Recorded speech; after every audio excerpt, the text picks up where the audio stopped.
everyone, welcome back to my channel. Today I'm super excited because I'm going to be sharing an upcycling video with you.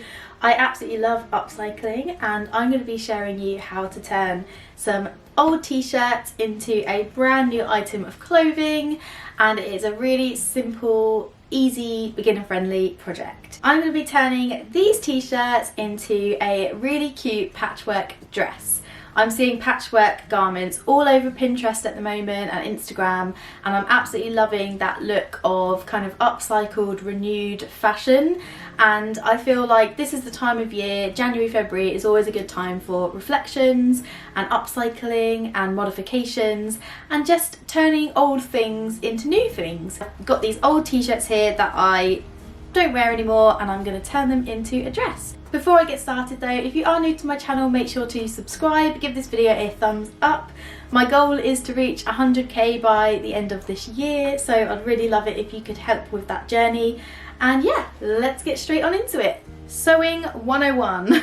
What you will need: a pair of scissors, a really good pair of sharp garment fabric scissors, and then you will need some sewing threads. I've got matching threads to the t-shirts, but to be honest you can use any threads, especially if you're just starting on your sewing machine. Don't be too fancy. As we are working with t-shirt fabric, it is known as a knit fabric, so you will need sewing machine needles to fit your machine. I'm using the Janome DKS 100 and I have these stretch fabric needles, but you can use ballpoint needles for your machine as well. You'll then need all of your other regular sewing equipment, an iron, some pins, maybe even a fabric pen, but to be honest I'll probably do it by eye, and a ruler or a measuring tape.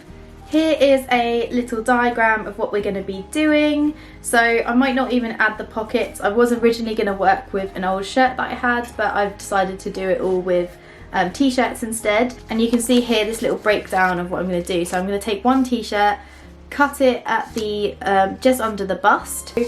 What I'll do is I'll lay out the t-shirts on the floor and it gives you a better idea of how much fabric you've got to work with, and I will share the measurements of my make along the way.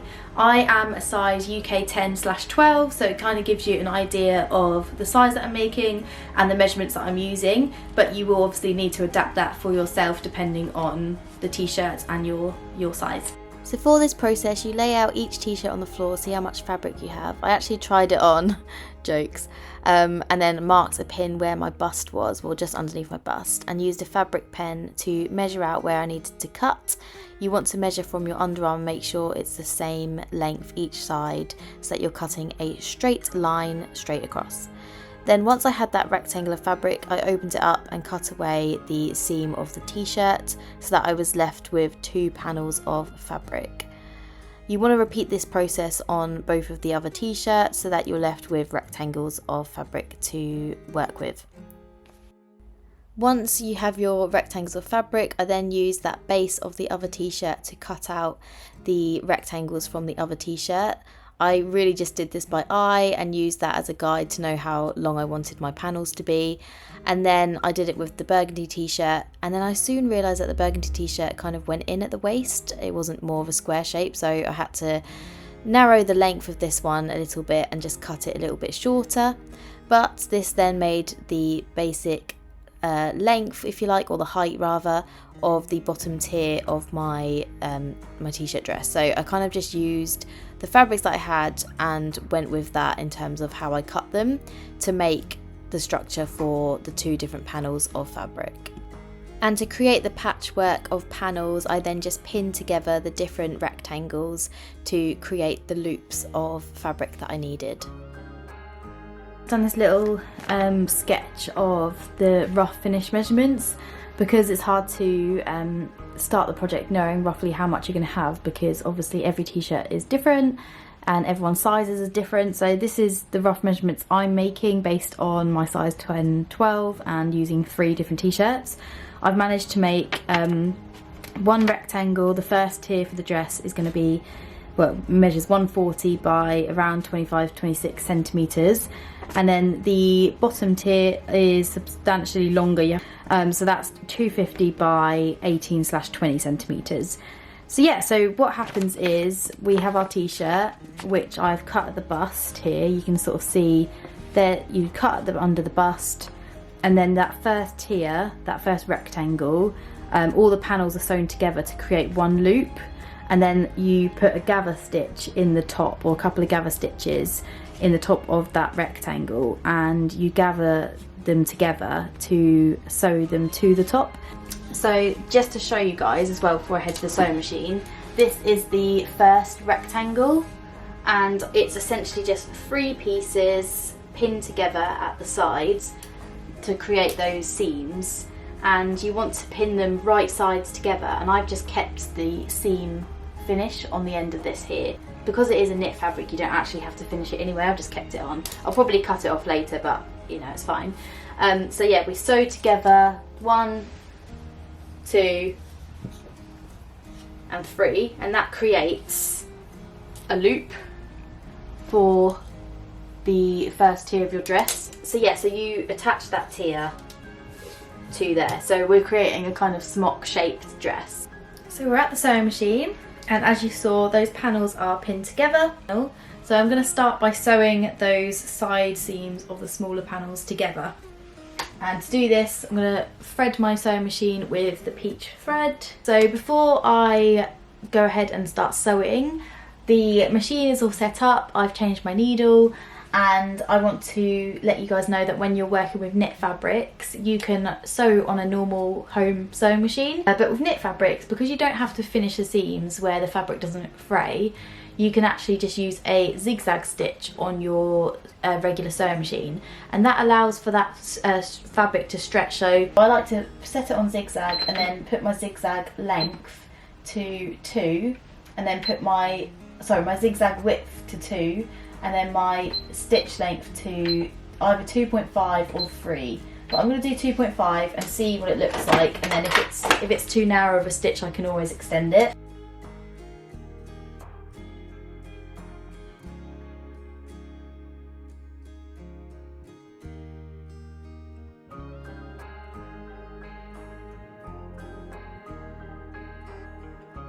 Hold it up, make sure you haven't twisted your loop anywhere.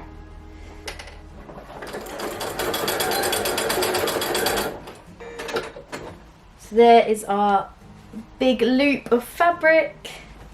So we have our 2 loops to make the skirt tiers. So now, before I go ahead and add the gathering stitches, it's really important to iron all of those seams. I prefer to iron them open. It gives it a nice clean finish, and it helps with gathering to make sure that they're flat. So I'm going to be using my Cricut mini press. It's amazing if you just want to do tabletop ironing, you don't have to get your ironing board out. And I've got a little mini ironing board as well, which I'm going to use, and I will link them in the description box below, along with my Amazon shop, which has all of my sewing essentials list on there. So anything that I use or recommend, I'll pop on my Amazon shop.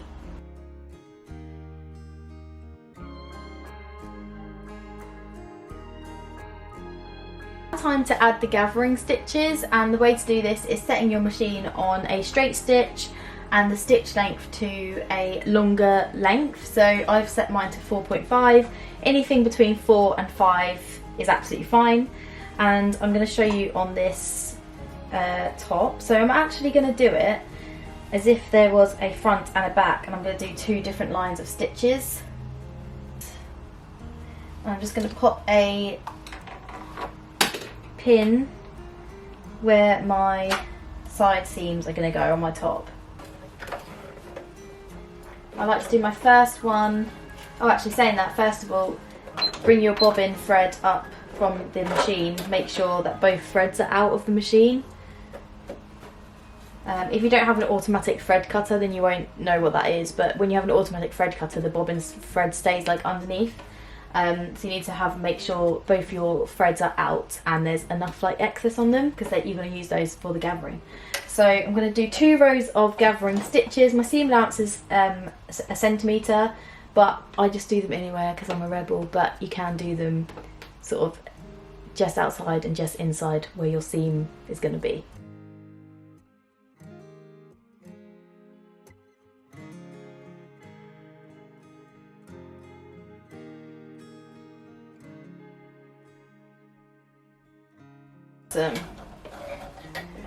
So that's one side done. The gathering stitches look like this, and then we're going to repeat the process with the other side of the loop between the pins. You want to take your t-shirt, and the first thing I'm going to do, where we cut that side seam, I'm just going to finish it because I don't want to, I want to make sure that it's not going to fall apart when I'm putting it on and off. So once you've done that, it's now time to add your gathered panel into your top. So the way you want to do this is right sides together. I like to have my top inside out and put my loop on the inside of it. And then where the side seam of your top is, put it in that gap between your gathered stitches. Same again with the other side. Again, I'll hold this up in a second, I'll show you what that looks like. It's on the inside of my top, pinned at the side seams of the top. And now we can take our gathering stitches and pull on those so that we start gathering the fabrics up. Might be a little bit difficult over that side seam. You can just sort of gently pull them across. I love gathering. It's time consuming, but it always looks really good when it's done. You might be wondering, how do you know how much to gather? Well, you don't until you hold it up. So I think, yeah, so I've gathered it a little bit too much in terms of the thickness of my fabric. So let's just let some of those gathers out. Same with that side. Hold it out. Still a bit too many. That's perfect. So once you know how many you need, you can then distribute the gathers that you do have to make sure that we've got gathers on all of it basically. So the gathering is done and it's all pinned to the t-shirt. So all you need to do is stitch all the way around with your zigzag stitch and make sure you're back tacking at the start and the finish of your stitch. And then you just need to repeat the process, that gathering process, with the second panel in order to attach it to the the first panel.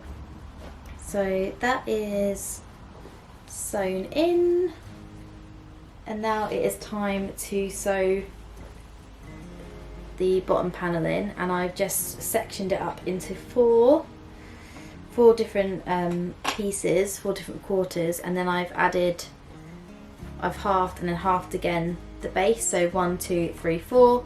So you gather those quarters in between each pin. So the dress is finished, and all that is left to do is to put it on and show you guys what the finished thing looks like.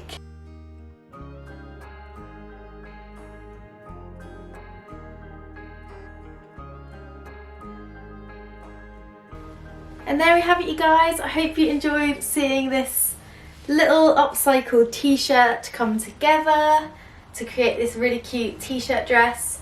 And you could really go in on this if you really wanted to. You could create more patchwork, you could do even more different squares, you could even do different coloured t-shirts, so you can make it like rainbow effect. But I absolutely love these colours together, and I've turned 3 t-shirts that I don't wear anymore into something that I can just wear and sling on every day, and it's like a really unique, awesome little piece, and I just absolutely love it. So yeah, I hope you enjoyed seeing how easy this was to create. Literally a case of cutting up a t-shirt and adding some rectangles if you really think about it, and super quick and easy to do. I literally made it in like 2 hours. So yeah, I hope you enjoyed this video. If you did, make sure to subscribe to my channel, give this video a thumbs up, and let me know in the comments below if you'd like more fashion upcycling videos like this one. And yeah, I will link everything that I've mentioned in the description box below, and I'll see you next time. Bye!